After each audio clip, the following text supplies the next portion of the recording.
दोस्तों, कैसे हैं आप लोग। मैं ब्रिजेश मौर्य अथर्व सक्सेस पॉइंट के ऑनलाइन प्लेटफॉर्म पर एक बार फिर से आपका स्वागत करता हूं। हम लोग पिछली क्लास में सिंधु सभ्यता पढ़ रहे थे और सिंधु सभ्यता में हम लोग जो है कि एक एक नगर को देखे थे कि किस इस नगर में कौन कौन से सिंधु सभ्यता के स्थल मिले हैं।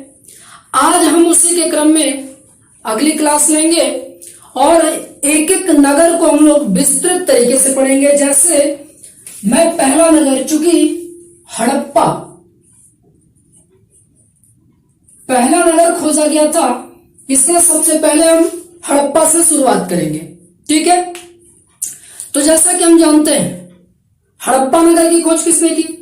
खोज बात किसकी आती है? खोज की। खोज 1921 ईस्वी में किसने कही? राय बहादुर दयाराम साहनी। राय बहादुर दयाराम साहनी ने 1921 ईस्वी में इसकी खोज की थी। ठीक है, तब अब 1921 ईस्वी में राय बहादुर दयाराम साहनी जी ने इसकी खोज तो कर दी।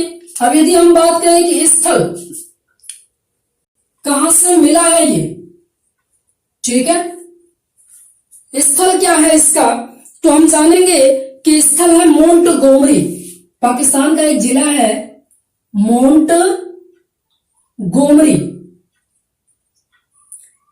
वर्तमान में इसका नाम मिलता है साहिवाल। साहिवाल, ठीक है, ये कहां है? पाकिस्तान में।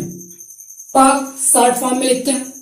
ठीक है, अब दूसरी यदि हम बात करें कि नदी किस नदी के किनारे बसा है ये, तो रावी नदी। कौन सी नदी है? रावी। और रावी नदी का बायां तट कौन सा? बायां तट। रावी नदी और रावी नदी का बायां तट। ठीक है, अगली यदि हम बात करेंगे कि उत्खनन, उत्खनन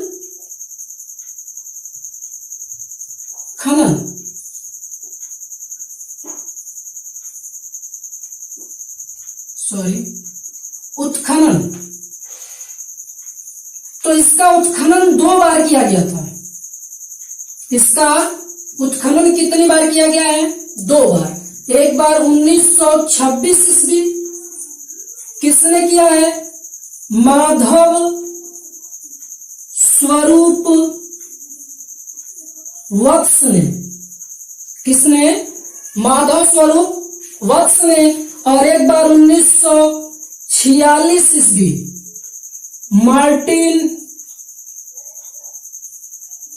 व्हीलर ने। किसने? मार्टिन व्हीलर ने।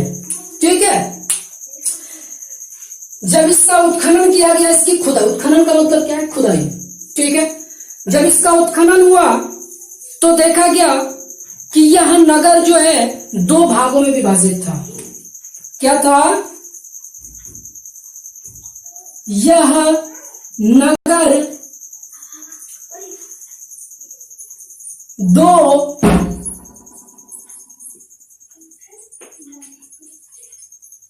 भागों में विभाजित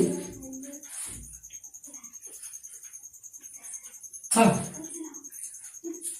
ठीक है, जब खुदाई हुई तो पाया गया कि यह नगर 2 भागों में विभाजित था। तो कौन कौन से 2 भाग हैं हम आगे लिखेंगे, तब तक आप पहले इसका स्क्रीनशॉट लीजिए। हो गया? ठीक है, थैंक यू। 2 भाग कौन कौन से? यदि हम देखें तो इस 2 भाग को, एक को कहा गया क्या कहा गया? दुर्ग टीला। दुर्ग टीला, या इसी को कहा जाता था ऊपरी टीला, और दूसरे भाग को कहा जाता था नगर टीला, या इसी को कहा जाता था निचला टीला। हम एक एक की बात करेंगे कि ये ऊपरी टीला क्यों दुर्ग टीला को कहा जाता था, नगर टीला को निचला टीला क्यों कहा जाता था, ठीक है। या इसका दूसरा नाम मिलता है पश्चिमी टीला। पश्चिमी टीला। और नगर टीले को क्या कहा जाता था? पूर्वी टीला। जब एक पश्चिम हो गया तो दूसरा क्या होगा? पूर्व। पूर्वी टीला, ठीक है।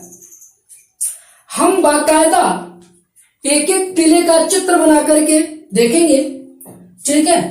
दुर्ग टीला, प्रश्न बन सकता है आपसे कि किस टीले को पश्चिमी टीले के नाम से जाना जाता है ना? तो दुर्ग टीले को। अच्छा, वही जो मार्टिन व्हीलर, एक मैं स्टार मार्किंग नोट करके लिख रहा हूं, ध्यान दीजिएगा, नोट है ये। मार्टिन व्हीलर, मार्टिन व्हीलर ने दुर्ग टीले को माउंट एबी की संज्ञा दी है।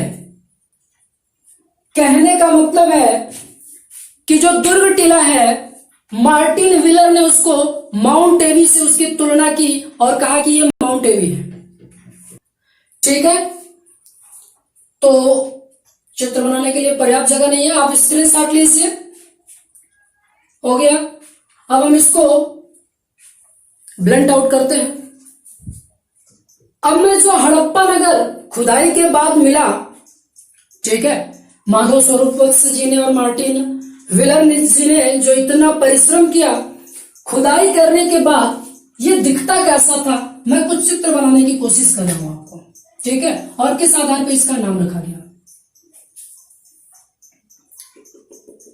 ये जो लाइन कोई लाइन नहीं है, ध्यान दीजिएगा, ये रावी नदी है और रावी नदी कुछ यूं बहती है। जब यूं बहेगी तो उधर साइड इसका दाया और इधर साइड इसका क्या होगा? बायां तट होगा। और जैसा कि मैंने कहा कि ये रावी नदी के बाएं तट पर बसा था ना। तो हम नगर को देखें कैसा था।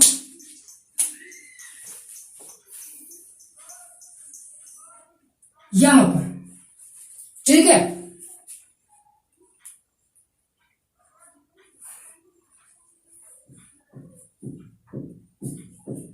ये प्रशासनिक भवन, ये सभा भवन, ये द्वार है और यहां पर एक अन्य द्वार है। देखें, ये जो है ये मजदूर बैरक है, मजदूर बैरक, ठीक है। ये प्रशासनिक भवन था,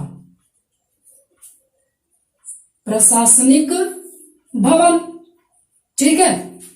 सभा भवन मिला यहां से, सभा भवन। यहां पर 6-6 की 2 पंक्तियों में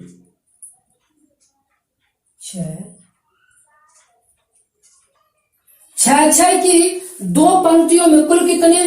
12 अन्नागार। कितने? 12 अन्नागार प्राप्त हुए हैं। और इन अन्नागारों से हमें क्या मिला है? गेहूं व जौ, गेहूं व जौ के साक्ष्य मिले हैं। ध्यान दीजिएगा, प्रश्न पूछा जाएगा गेहूं और जौ का प्रथम साक्ष्य कहां से मिला था, तो आप कहेंगे हड़प्पा से।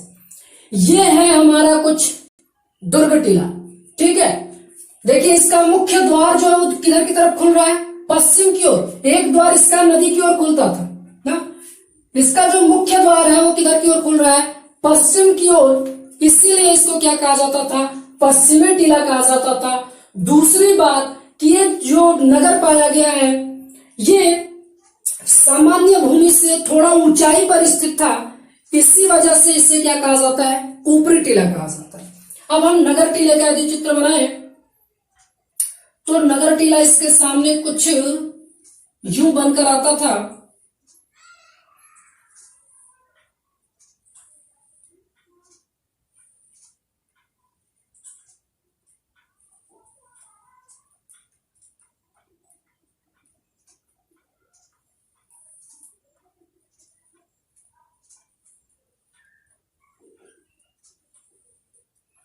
ठीक है, ये सड़कें हैं, ये खुली हुई हैं, तो ये क्या हो गई, मुख्य सड़क। पहले नगर बसाया जा रहा है तो ये क्या हो गई, मुख्य सड़क, मुख्य सड़क। ठीक है, अब इन मुख्य सड़कों से क्या होती थी, उप सड़कें निकलती थी, जैसे हमारे गांव में निकलती हैं। मुख्य सड़क से उप सड़कें निकलती थी, ऐसे कुछ यूं।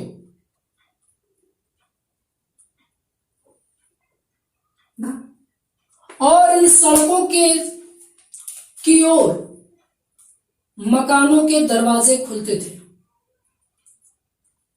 गलियों में कुछ यूं। विन्यास है वो पूरे सिंधु सभ्यता में मिलता है ना। मात्र एक नगर, जब हम आगे चलेंगे तो पढ़ेंगे लोथल। लोथल मात्र एक ऐसा नगर था जिसके दरवाजे, जैसे ये खुल रहे हैं ना गलियों में, तो इसके दरवाजे, लोथल के दरवाजे मुख्य सड़कों पर खुलते थे। बाकी संपूर्ण सिंधु सभ्यता में इसी तरह का नगर विनियोजन होता था। यहां भी कुछ मकान बने हुए हैं। यह स्थान जो छोड़ा गया है, ये छोड़ा नहीं गया है, ये सभ्यता बाकायदा बसाई गई सभ्यता थी। नगर नियोजन प्लानिंग करके ऐसा लगता है ये जगह छोड़ी गई थी, कब्रिस्तान था ये क्या था, कब्रिस्तान। और यहां से कब्र मिली है, कब्र का नाम मिलता है R37। कब्र का नाम क्या है, R37। इस कब्रिस्तान से जो कब्र मिली है उस कब्र का नाम रखा गया, या कब्रिस्तान का नाम रखा गया R37। ठीक है, अब एक एक पॉइंट करके लिखे हम, चित्र समझ में आ रहा है ना।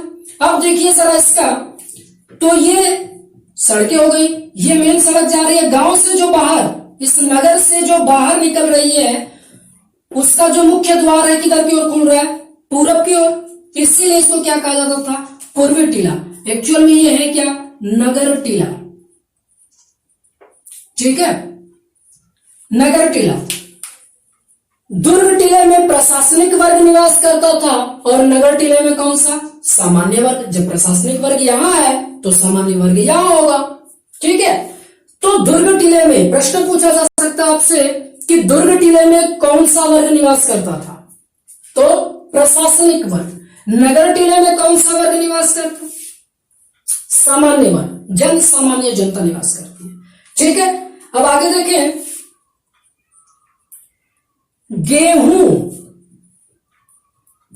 व जौ का प्रथम साक्ष्य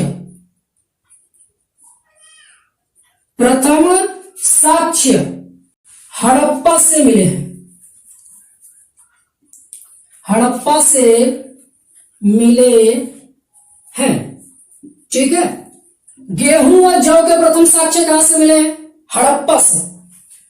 आगे हम जानेंगे कि चावल के साक्ष्य जो है वो लोथल से मिले। अच्छा देखिएगा यहां पर एक बात, हालांकि जब मैं बनावली पढ़ाऊंगा या बनवाली कहते हैं तो वहां भी बातें हम लोग करेंगे कि जौ का प्रथम साक्ष्य पूछा जाए तो हड़प्पा, लेकिन प्रश्न बदल जाए, जौ की उत्तम किस्म का साक्ष्य। क्या प्रश्न पूछे, जौ की उत्तम किस्म का साक्ष्य, तो आंसर बदल जाएगा। आंसर क्या होगा फिर, बनावली। क्या होगा, बनावली। ठीक है, या बनवाली कहते हैं उसको। दूसरा यदि मैं पॉइंट लिखूं हड़प्पा के विषय में, तो यहां पर लिखा जा सकता है कि संपूर्ण संपूर्ण सिंधु सभ्यता, सिंधु सभ्यता के दरवाजे गलियों में खुलते थे, गलियों में खुलते थे, परंतु लोथल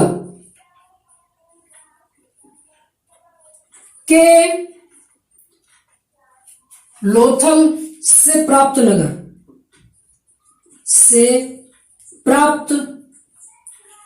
नगर के दरवाजे मुख्य सड़कों की ओर खुलते थे, मुख्य सड़कों पर खुलते थे,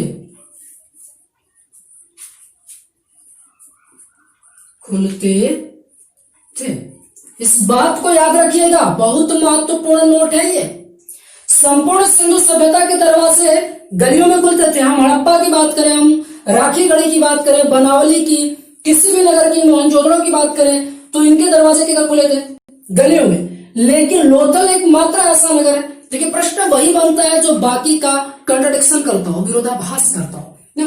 तो लोथल क्या कर रहा है? विरोधाभास कर रहा है संपूर्ण सिंधु सभ्यता का, इसलिए यहां से प्रश्न बन सकते हैं। आप इसका स्क्रीनशॉट लीजिए, ठीक है, हो गया, थैंक यू।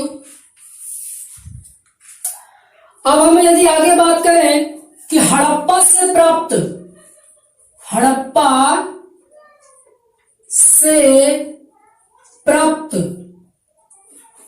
अन्य अवशेष, मतलब इनके अलावा हड़प्पा में क्या क्या मिला है, ठीक है। तो हम देखेंगे कि हड़प्पा से पहला मिला है पीतल की इक्का गाड़ी, पीतल की इक्का गाड़ी। दूसरा मिला है यहां से स्त्री के गर्भ से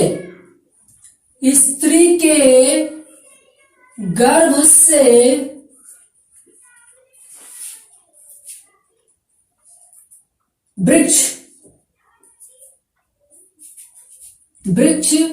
निकलते हुए वृक्ष की, ऐसा लिखे, निकलते हुए वृक्ष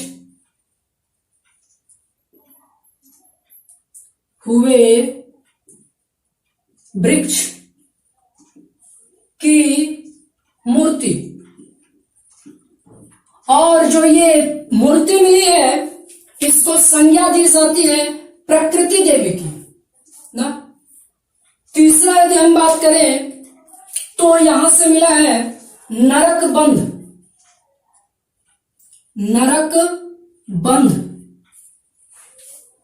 प्रस्तर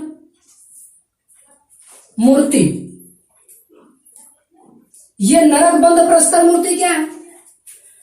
तो देखिए, मतलब बिना सर के धड़, ऐसा कह सकते हैं, बिना सर के धड़।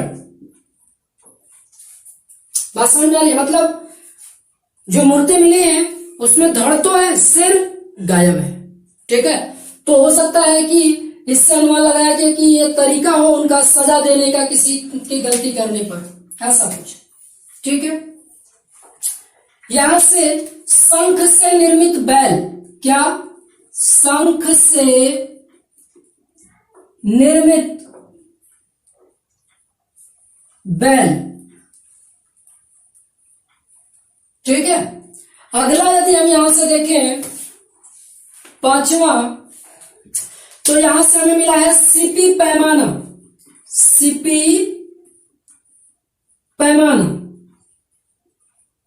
ठीक है।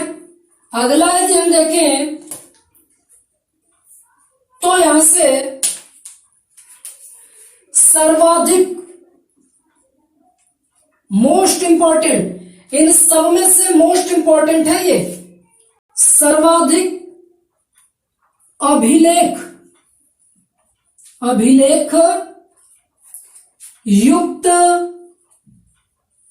मुहरे, सर्वाधिक अभिलेख युक्त मुहरे कहां से मिली हमें? हड़प्पा से। ठीक है, पहले ही क्लास में मैंने बताया था अभिलेख का मतलब क्या होता है?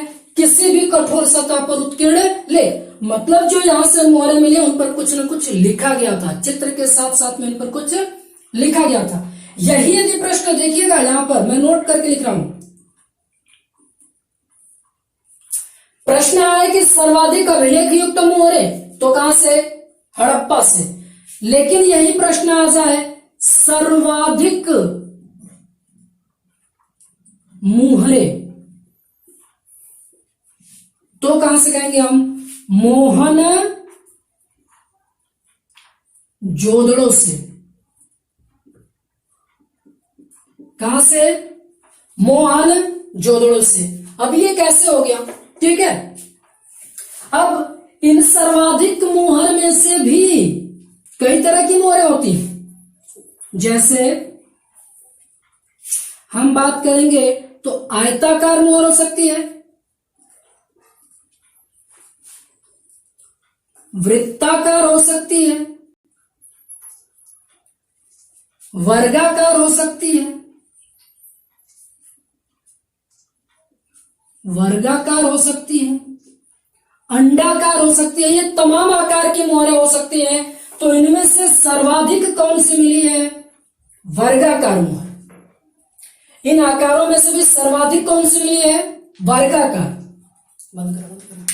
तो इसको समझते हैं कि कैसे जो है कि सर्वाधिक मोहरे, सर्वाधिक अभिलेख युक्त मोहरे पूछा जा रहा है, तो इसका आंसर हड़प्पा हो जा रहा है। और सर्वाधिक मोहरे पूछा जा रहा है तो इसका आंसर मोहनजोदड़ो हो जा रहा है। समझे इसको एक एग्जाम्पल के माध्यम से कि मान लीजिए कि संपूर्ण सिंधु सभ्यता में कुल 100 मोहरे प्राप्त हुए। कितनी?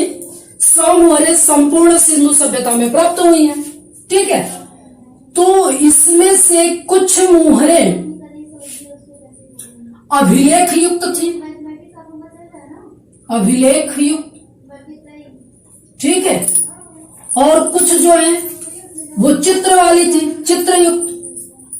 बात समझ में आ रही है?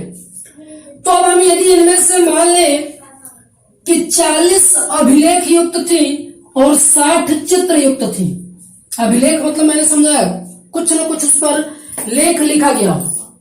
ठीक है, अब यदि इस 40 में से हम अलग अलग इसका वर्गीकरण करें ना, तो कुछ मान लीजिए कि 15 हड़प्पा में मिली, 2 लोथल में मिली, ऐसा कुछ अलग अलग। तो इस 40 में से अकेले 15 अभिलेख युक्त मोहरें कहां से मिली हैं? हड़प्पा से। ठीक है, तो सर्वाधिक अभिलेख युक्त मोहरें कहां से मिली? हड़प्पा से। ठीक है, ये हड़प्पा का है। इस एग्जाम्पल को हम समझेंगे। अब ये मान लीजिए कि चित्रयुक्त मोहरें ना, इसमें से कुछ आयताकार है, कुछ वृत्ताकार है, कुछ अंडाकार है और कुछ वर्गाकार है। तो हम मान लेते हैं कि 60 में से 5 मोहर क्या है? आयताकार है, 5 वृत्ताकार है, 10 अंडाकार है। तो बाकी बची कितनी? 40। वो कैसी है? वर्गाकार। कैसी है? वर्गाकार। और इन वर्गाकार मोहरों में भी सर्वाधिक कहां से मिले? मोहन जोदड़ो से। कहां से मिले हैं ये? मोहन जोदड़ो से। तो सर्वाधिक मोहरें कहां से मिली? मोहन जोदड़ो से। उसमें भी सर्वाधिक देखें, अकेले 40 मोहन जोदड़ो से जबकि 15 हड़प्पा से, तो ये तो अभिलेख युक्त है। सर्वाधिक मोहरें कहां से? मोहन जोदड़ो से। और उन सर्वाधिक में भी सबसे अधिक किस आकार की हैं? तो वर्गाकार आकार की। ठीक है, इतना क्लियर हुआ। अब क्लियर हो जाना चाहिए आपका कि अभिलेख युक्त मोहरें सर्वाधिक कहां से मिली है? हड़प्पा से। और सर्वाधिक मोहरें कहां से मिली है? मोहन जोदड़ो से। ठीक है, हम आगे बात करते हैं।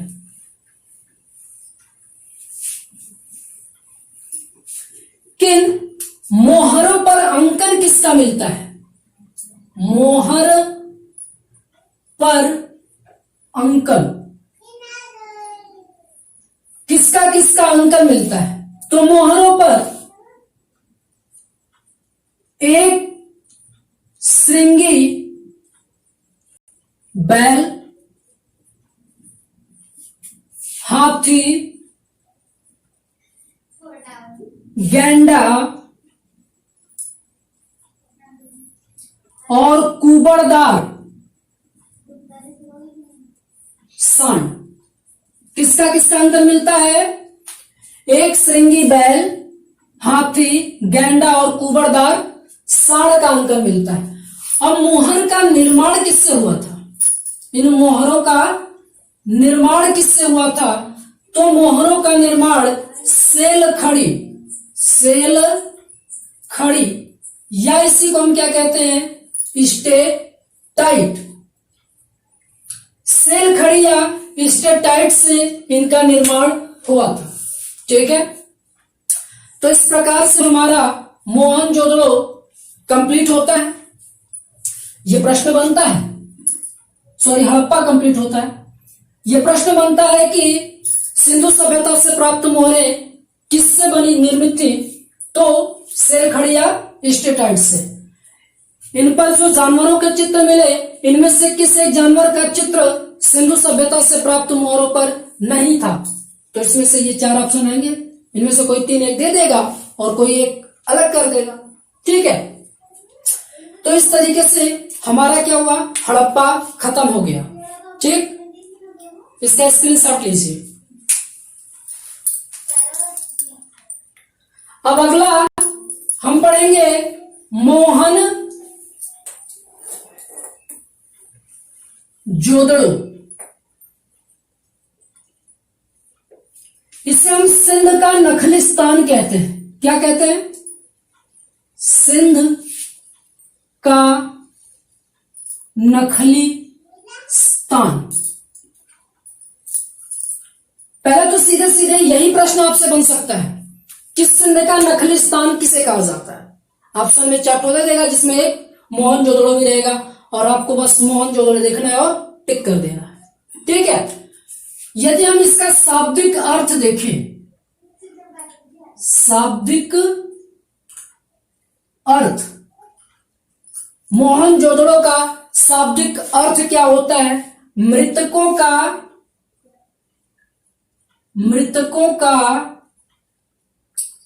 टीला। मोहनजोदड़ो का शाब्दिक अर्थ क्या है? मृतकों का टीला। अर्थात मोहनजोदड़ो से एक भी कब्र नहीं मिली है। यह भी प्रश्न इंपॉर्टेंट है।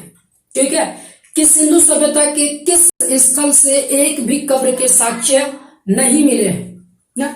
मृतकों का टीला इसलिए कहा जाता था क्योंकि यहां पर सीधे सीधे मरे हुए इंसान को जैसे मिस्र में नहीं लपेट के रख देते हैं, वैसे लपेट के रख देते थे।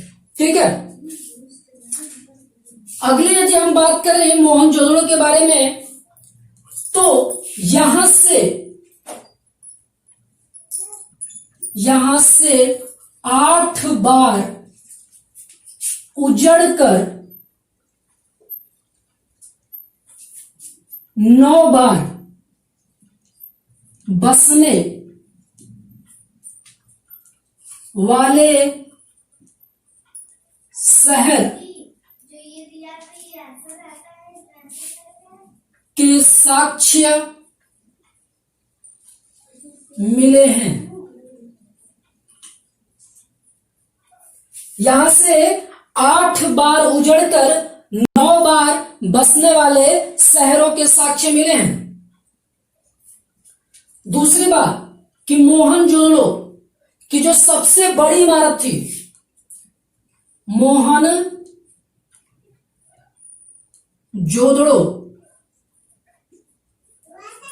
की सबसे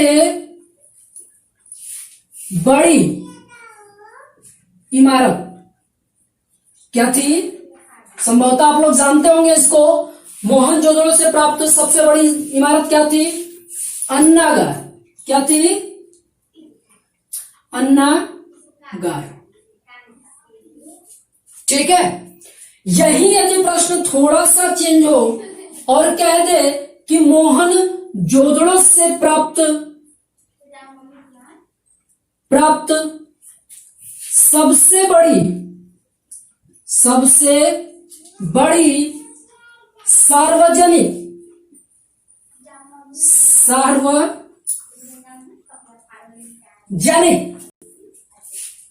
इमारत।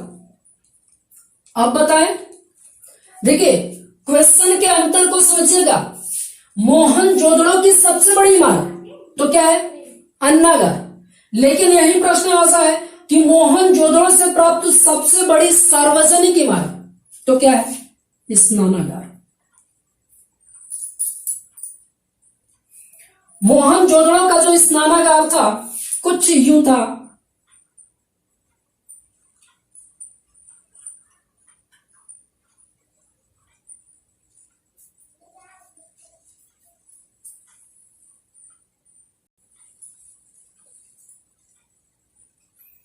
ठीक है, यहां से किनारे से दो सीढ़ियां बनी हुई थी। ये सीढ़ियां इस स्नानागार में उतरने के लिए ना, सीढ़ियां, और यहां दो टैंक बने हुए थे, दो टैंक, और इन टैंकों का अंदर कनेक्शन जो संबंध था वो किससे था? इस स्नानागार से था। ये स्नानागार है। ठीक है, ये क्या है? टैंक है। और इन टैंकों का इस्तेमाल किसके लिए किया जाता था? जल संग्रहण। अब यहां से ये पॉइंट बन गया है प्रश्न कि जल संग्रहण के साक्ष्य सिंधु सभ्यता में किस नगर से मिलते हैं? यहां से इस चित्र से देखिए एक प्रश्न बन गया कि जल संग्रहण के साक्ष्य सिंधु सभ्यता के किस स्थल से प्राप्त होते हैं? तो आपको क्या आंसर देना है? मोहन जोदड़ो। आपको ये स्नानागार याद रखना है कि स्नानागार मिला था और स्नानागार के ही बगल में दो टैंक मिले थे जिनमें क्या किया जाता था? जल संग्रहण किया जाता था। अगली बात करेंगे हम यदि, तो एक व्यक्ति थे जॉन मार्शल। ठीक है, जॉन मार्शल ने इस स्नानागार को तत्कालीन विश्व का आश्चर्यजनक निर्माण कहा है। बड़ा अद्भुत था ये स्नानागार। हमें देखने में, आपको देखने में ये आसान सा एक चित्र लग रहा है, बड़ा अद्भुत था ये स्नानागार। ठीक है, तो जॉन मार्शल ने इस स्नानागार को क्या कहा है? तत्कालीन विश्व का आश्चर्यजनक निर्माण कहा है। ठीक है,